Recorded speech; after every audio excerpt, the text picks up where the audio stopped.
बिस्मिल्लाहिर्रहमानिर्रहीम स्टूडेंट्स, और आज हम एंजाइम के लेक्चर नंबर 2 के साथ हाजिर हैं।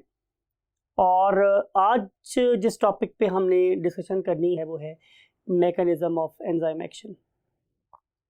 लास्ट लेक्चर का एंड हमने इसी बात पर किया था कि जो हमारा एंजाइम है वो बेसिकली सबस्ट्रेट के साथ मिलता है और उससे एक एंजाइम सबस्ट्रेट कॉम्प्लेक्स बन जाता है। इसके लिए हमने एक एनिमेशन भी बनवा रखी है। यू कैन सी कि ये आप लोगों के पास एक एंजाइम है और इसके ऊपर आके एक सबस्ट्रेट कंबाइन हो रहा है। You can see in this animation. और जब एक एंजाइम सबस्ट्रेट से मिला तो उसके मिलने से एक एंजाइम सबस्ट्रेट कॉम्प्लेक्स बन गया। अगर हम इसको किसी और व्यू से दिखना चाहें तो उसको दिख सकते हैं। For example something like it, ये मेरे पास एक एंजाइम था और उस पर्टिकुलर एंजाइम के साथ उसकी शेप के एन मुताबिक क्या प्रेजेंट था, एक सबस्ट्रेट, राइट। अब इस एंजाइम की शक्ल सबस्ट्रेट जैसी है। बहुत गौर से सुना स्टूडेंट्स आप लोगों ने कि इस एंजाइम की शेप या शक्ल का वो वाला पार्ट जो यहां से शुरू हुआ और यहां पे आके खत्म हुआ, आप लोगों को याद होगा मुझे लास्ट लेक्चर में इस सारे के सारी सरफेस के आगे एक रेड लाइन लगा दी थी। मैं इस सरफेस की बात कर रहा हूं, ये सारी सरफेस, दिस वन। इस सारी की सारी सरफेस को हम लोग नाम देते हैं व्हाट, बाइंडिंग साइट। सो पहला नाम जो आप लोगों के लिए इंपॉर्टेंट है उसका नाम वो क्या है, बाइंडिंग साइट। यानी कि एंजाइम का वो वाला पार्ट जहां पे आके सबस्ट्रेट अटैच हो सकता है उसे हम लोग नाम देते हैं व्हाट, बाइंडिंग साइट। यानी कि अगर मैं एंजाइम को एक लॉक से तशबीह दूं तो लॉक भी वो वाली जगह जहां पे मैं चाबी को इंसर्ट कर रहा हूं वो क्या कहलाएगी, बाइंडिंग साइट। इसका मतलब ये हुआ कि मेरी एग्जाम्पल में जो चाबी है वो सबस्ट्रेट है और जो एंजाइम है वो एक लॉक है। एंजाइम स्टूडेंट मेरे पास क्या है, एक लॉक, और जो सबस्ट्रेट है वो क्या है, बेसिकली एक की। मैं दोबारा से क्यों रीइंफोर्स करने के लिए यहाँ पे प्रॉपर वर्ड सबस्ट्रेट लिख भी रहा हूँ आप लोगों के लिए ताकि आप भूले नहीं।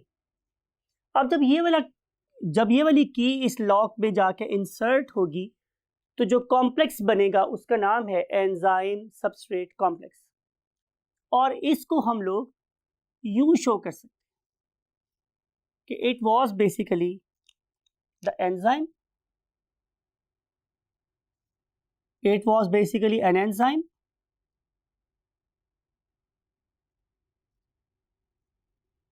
और इसके अंदर आके फिट हो गया है हमारा क्या, सबस्ट्रेट। और ये बन गया मेरे पास एंजाइम सबस्ट्रेट कॉम्प्लेक्स। और इस एंजाइम सबस्ट्रेट कॉम्प्लेक्स का बनना इस बात की गारंटी हो सकता है कि रिएक्शन आगे ना भी चले।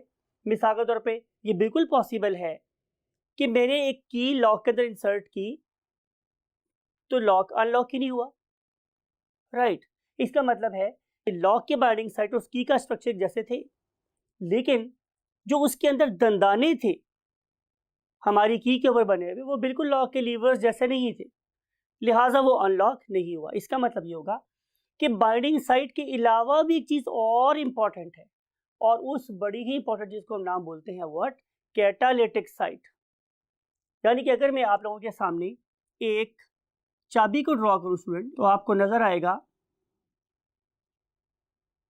कि उसमें ये चीज इंपॉर्टेंट है। एक ये वाली लाइन है स्टूडेंट, ये वाली लाइन जिसके जो गाइड के तौर पर यूज होती है और हम उसके अंदर उसको लॉक के अंदर इंसर्ट कर सकते हैं। लेकिन ऐसा हो सकता है कि ये लाइन, ये स्लिट 2-3 तालों की सेम हो, मीन बाइंडिंग साइड सेम हो, लेकिन वो जगह जहां से बेसिकली हमने ताले के लीवर्स को एडजस्ट करके खोलना है that is called as what, उसकी कैटालिटिक साइट, वो इंपॉर्टेंट। तो दूसरी चीज जो इंपॉर्टेंट है स्टूडेंट वो उसको मैं फॉर एग्जांपल इस पॉइंट पे इस ब्लू कलर से इंडिकेट कर रहा हूं। मैं एक कॉन्सेप्ट भी आप लोगों को देना चाह रहा हूं वो ये है कि यूं इमेजिन कर लें कि आपने बर्फ तोड़नी है। अगर आपने बर्फ को तोड़नी है तो आप एक सुआ इस्तेमाल करेंगे। तो क्या सुआ हर जगह से बर्फ को तोड़ रहा होता है? तो आंसर इज नो। हम सुए की सारी फोर्स को कॉन्सेंट्रेट कर देते हैं एक खास पॉइंट पे जिसे हम टिप ऑफ द सुआ बोल रहे हैं, राइट। जब मैं सुआ मारूंगा तो मेरी सारी एनर्जी किस में ट्रांसफर हो जाएगी? आइस में, और आइस टूटना शुरू हो जाएगी। वो सारी की सारी फोर्स एक पॉइंट पे कॉन्सेंट्रेट हो रही है। सिमिलरली एंजाइम भी अपनी सारी की सारी डाई इलेक्ट्रिक फोर्स, अपनी इलेक्ट्रोस्टैटिक फोर्स एक खास पॉइंट पे लगाता है। उस पर्टिकुलर खास पॉइंट को हम नाम देते हैं कैटालिटिक साइट। इसका मतलब ये हुआ कि कैटालिटिक साइट बाइंडिंग साइट का एक पार्ट है। सो इस पर्टिकुलर पॉइंट को हम बोलेंगे व्हाट? Catalytic site.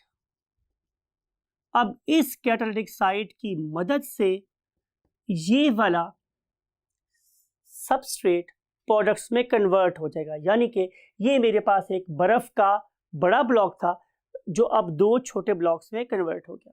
और इस वाले केस में जो एंजाइम है वो क्या है? सुआ। और व्हाट इज कैटालिटिक साइट? वो पॉइंट कि जहां पे हमने सारी की सारी फोर्स को बर्फ में कन्वर्ट कर दिया। अगले स्टेप में स्टूडेंट्स क्या होगा? श्योर, बिल्कुल सही फरमाया आप लोगों ने कि enzyme will come out of the reaction unaffected. उसे तो फर्क ही कोई नहीं पड़ा, वो बिल्कुल एज सच वहां से बाहर निकल आया। लेकिन जो मेरा सबस्ट्रेट था वो किस में कन्वर्ट हो गया? दो पीसेस में। और जो दो पीसेस है उनका नाम मेरे पास क्या है? प्रोडक्ट्स, यानी कि P1 प्लस P2। तो ये दो प्रोडक्ट्स मेरे पास ऑब्टेन हो। इस वाले केस में जो मैंने मॉडल यूज किया आप लोगों के लिए वो क्या था? लॉक एंड की मॉडल। इस वाले केस में मैंने एनर्जी यूज की एंजाइम की विद द लॉक, और मैंने सबस्ट्रेट को यूज किया एज अ की, राइट। अब सवाल ये है कि इस पर्टिकुलर मॉडल को यूज करने की लॉजिक क्या है? तो इससे आंसर ये है कि इस वाले केस में बेसिकली हम एंजाइम की स्पेसिफिसिटी को शो कर रहे हैं। What is its advantage? Advantage ये है to show molecular level specificity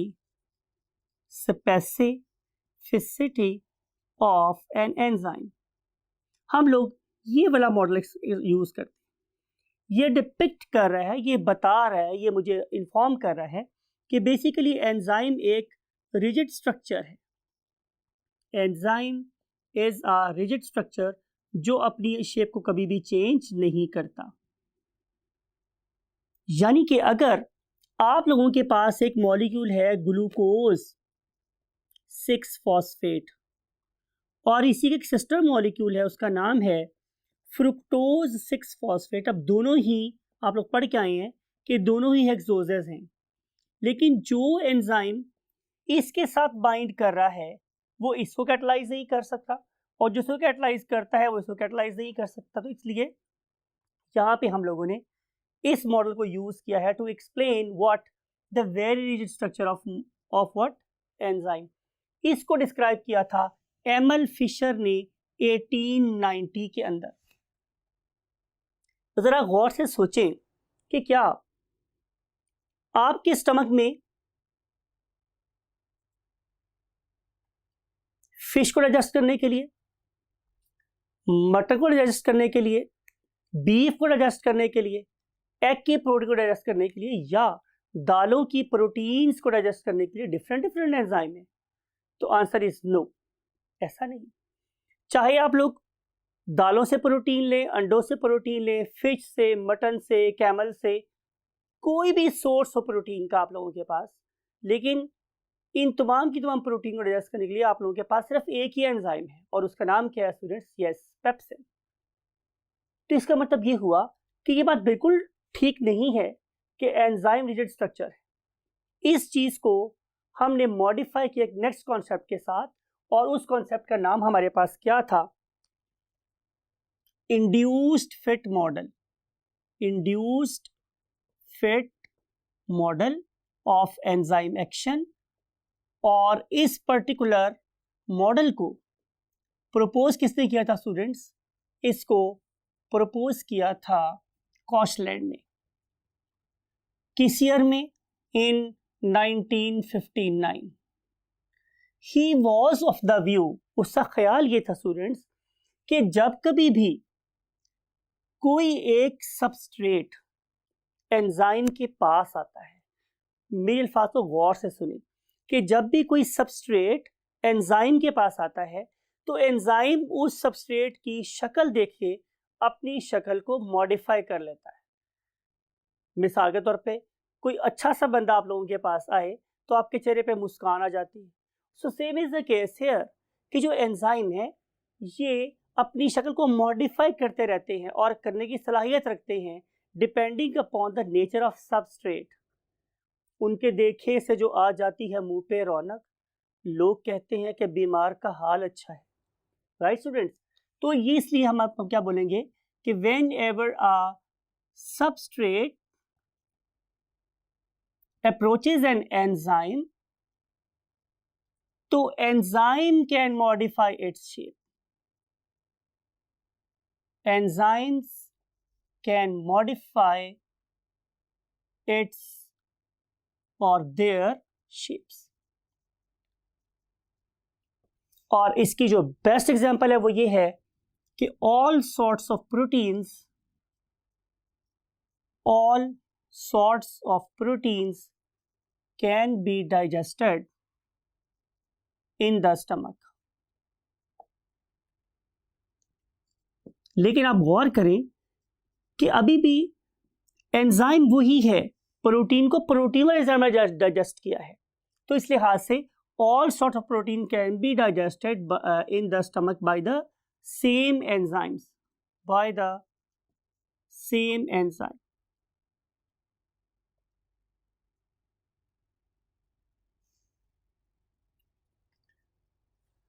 That's it for today। ये दोनों मॉडल बड़े इंपॉर्टेंट है, आपने इसके रेलेवेंट जो MCQs और क्वेश्चंस हैं वो भी आपने स्टडी करने हैं। और इनकी डेट्स मैं हमेशा बोलता हूँ कि आपके पंजाब टेक्स्ट बुक बोर्ड के मुताबिक जो बुक है उसमें जितने भी डेट्स हैं वो आप लोगों के लिए बहुत इंपॉर्टेंट है। And take very good care of yourself. Bye bye.